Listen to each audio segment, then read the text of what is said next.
조용히 눈을 감아봅니다. 지금 우리가 보고 있는 이 세상은 과연 진짜일까요? 손끝에 닿는 감촉, 눈에 보이는 색, 귀를 울리는 소리. 이 모든 것이 실제하지 않는다면 인간은 언제부터 존재에 대해 의심하기 시작했을까요?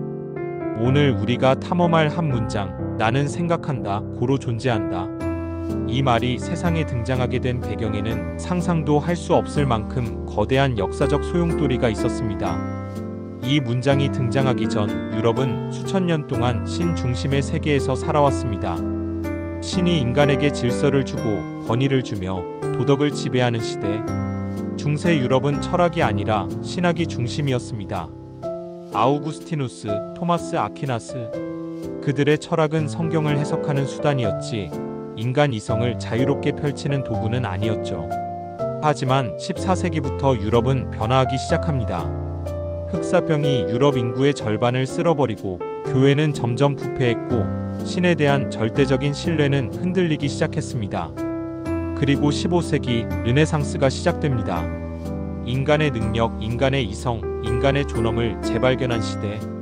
천문학자 코페르니쿠스는 말했습니다. 지구는 우주의 중심이 아니다. 이 충격적인 말은 단지 과학의 전환점이 아니었습니다. 인간이 중심이라고 믿었던 우주의 그림을 무너뜨린 선언이었습니다. 이후 갈릴레이는 망원경으로 하늘을 관찰하며 이 주장을 증명했죠. 이성과 실험으로 진실을 찾으려는 움직임, 그것이 바로 근대 철학의 시작이었습니다. 그리고 그 중심에 르네 데카르트가 있었습니다. 데카르트는 1596년 프랑스의 소도시에서 태어납니다. 그의 삶은 철저하게 생각하는 인간으로서의 삶이었죠. 그는 군인이었고 수학자였으며 철학자였습니다. 여행을 하며 세상의 다양한 문명을 관찰했고 그 안에서 하나의 질문에 집착하게 됩니다. 나는 무엇을 믿을 수 있는가? 어떻게 해야 진리를 확실하게 알 수 있을까? 그는 자신이 지금까지 배운 모든 것을 의심하기 시작합니다. 책으로 배운 것도, 감각으로 느낀 것도, 수학의 공식조차도. 그리고 마침내 그는 모든 것을 의심할 수 있을지언정 의심하고 있는 나는 부정할 수 없다는 사실에 도달합니다. 그래서 그는 말합니다. 나는 생각한다. 그러므로 나는 존재한다. 이 단순한 문장은 중세를 끝내고 근대를 시작한 선언과도 같았습니다. 이제 인간은 신에 의해 정의되지 않습니다. 인간은 스스로 생각함으로써 존재를 증명할 수 있습니다. 철학은 신을 향한 것이 아니라 나를 향한 탐색이 되었고 그것이 오늘날 인간 중심의 사유, 즉 현대 철학의 첫걸음이 되었습니다. 르네 데카르트가 철학을 시작한 출발점은 바로 의심이었습니다. 그는 단순히 믿지 말자고 말하지 않았습니다. 그는 철저하고 체계적이며 의도적인 방법으로 모든 것을 의심하라고 말했습니다. 이것을 그는 방법적 회의라 불렀습니다. 단지 혼란을 야기하기 위한 회의가 아니라 절대적인 진리에 도달하기 위한 도구로서의 의심이었던 것입니다. 데카르트는 말합니다. 진리에 도달하려면 한 번쯤은 인생에서 모든 것을 철저하게 의심해 보아야 한다. 그는 우리가 매일 믿고 있는 것들을 하나하나 해체합니다. 내가 눈으로 본 것은 진짜일까? 혹시 지금 꿈을 꾸고 있는 것은 아닐까? 우리가 꿈을 꿀 때도 그 안에서는 모든 것이 너무도 현실처럼 느껴집니다. 눈을 감고 잠들었을 때 우리는 또 다른 현실을 산다고 착각하죠. 그렇다면 지금 이 삶 역시 꿈일 수도 있지 않을까요? 데카르트는 이런 질문들을 멈추지 않았습니다. 그는 극기야 악마의 가능성까지 상상합니다. 어쩌면 나를 속이기 위해 존재하는 절대적인 악마가 있어서 내가 믿는 모든 것을 조작하고 있는 것은 아닐까? 수학의 진리조차도 신이 아닌 악마에 의해 속고 있는 것이라면? 그렇다면 도대체 무엇이 진짜인가? 그렇게 데카르트는 철저하게 모든 것을 하나씩 무너뜨립니다. 이 방법은 당대의 지식인들에게는 충격이었습니다. 모든 것을 의심하고 무너뜨린다는 건 곧 전통과 권위, 종교, 감각 모두를 부정한다는 의미였기 때문이죠. 하지만 데카르트는 이 의심이 단지 부정에 그치지 않는다는 것을 증명합니다. 왜냐하면 그 모든 것을 의심하고 있는 나는 부정할 수 없기 때문입니다.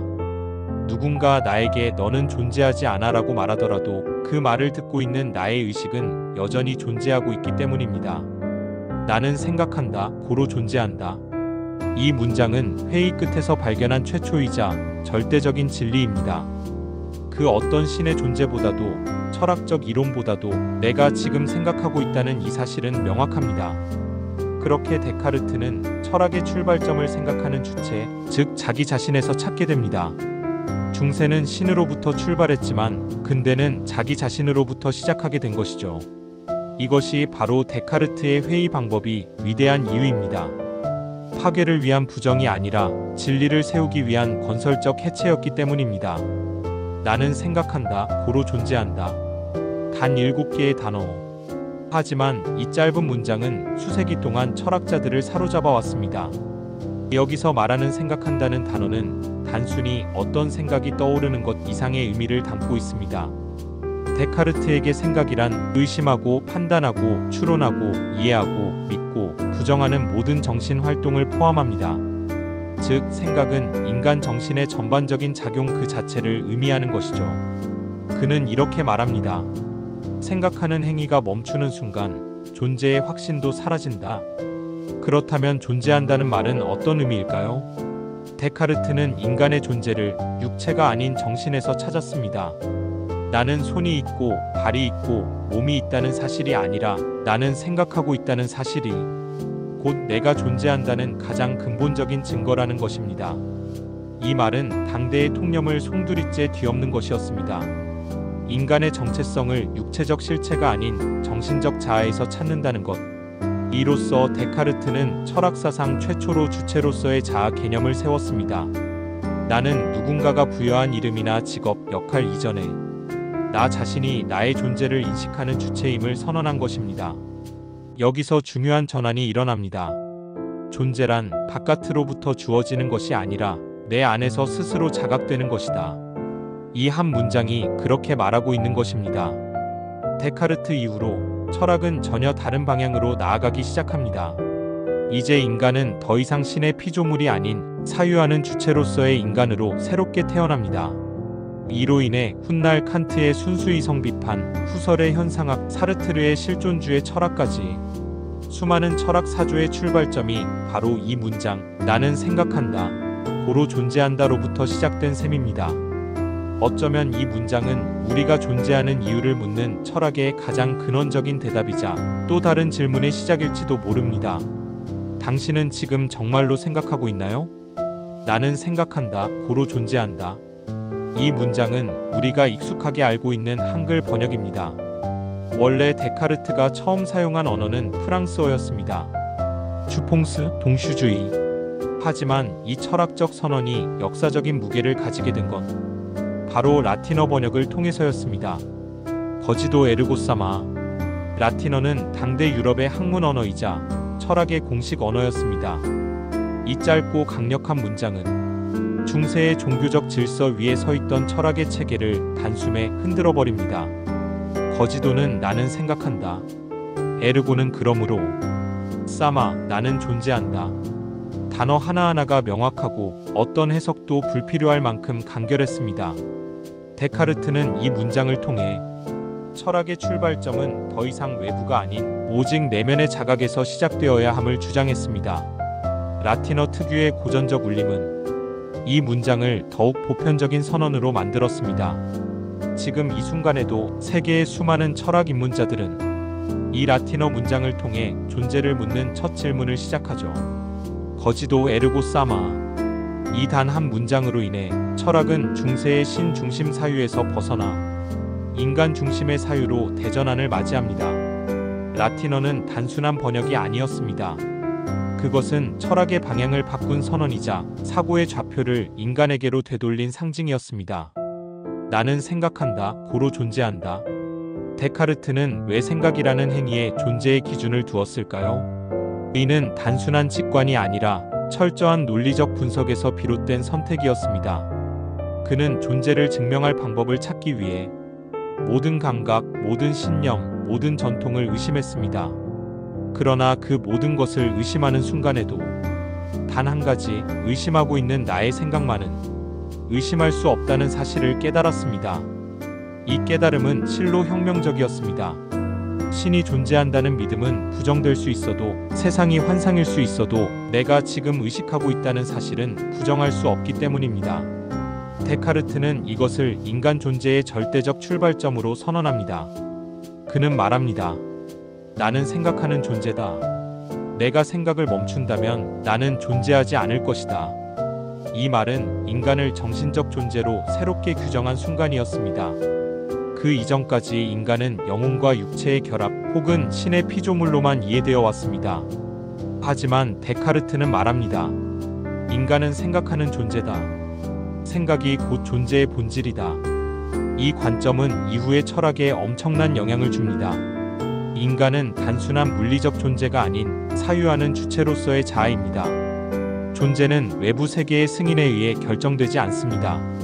내가 나를 인식하는 그 순간 나는 존재하게 되는 것입니다. 데카르트는 나는 생각한다, 고로 존재한다는 선언을 통해 인간을 생각하는 자아로 정의했습니다. 그렇다면 이 자아란 정확히 무엇일까요? 자아는 데카르트에게 있어 단순히 자기 자신에 대한 인식이 아닙니다. 자아는 모든 의식적 경험의 중심입니다. 인간은 외부의 자극에 반응하기 전에 먼저 그 자극을 인식하고 평가하는 자기 자신을 인식해야 하기 때문입니다. 데카르트는 자아를 생각하는 주체로 간주했으며 이를 통해 그는 인간 존재를 이해할 수 있는 새로운 방법을 제시합니다. 자아는 단순히 내적 경험을 반영하는 것이 아니라 그 자체로 존재를 정의하는 원리가 됩니다. 자기인식, 자기의식은 인간 존재의 본질을 규명하는 데 중요한 열쇠가 되는 것이죠. 데카르트의 이 주장은 후에 근대 철학의 핵심 개념 중 하나로 자리 잡습니다. 그것은 바로 주체성의 확립입니다. 데카르트는 자신을 철저히 자각하는 존재로 정의했으며 그를 통해 인간은 더 이상 외부의 조건에 의해 규정되는 존재가 아니라 자신의 사고와 경험을 통해 스스로를 정의하는 존재로 거듭났습니다. 데카르트의 나는 생각한다, 고로 존재한다는 문장은 단순히 철학적인 논쟁을 넘어서 근대 철학의 출발점이 됩니다. 데카르트가 내세운 이론은 근대 철학의 주체성 개념을 확립했습니다. 그는 인간이 사고하는 주체로서 존재한다는 점에서 자기 자신에 대한 인식을 출발점으로 삼았습니다. 이전까지 중세의 철학은 대부분 신에 의해 규정된 세계관을 따랐습니다.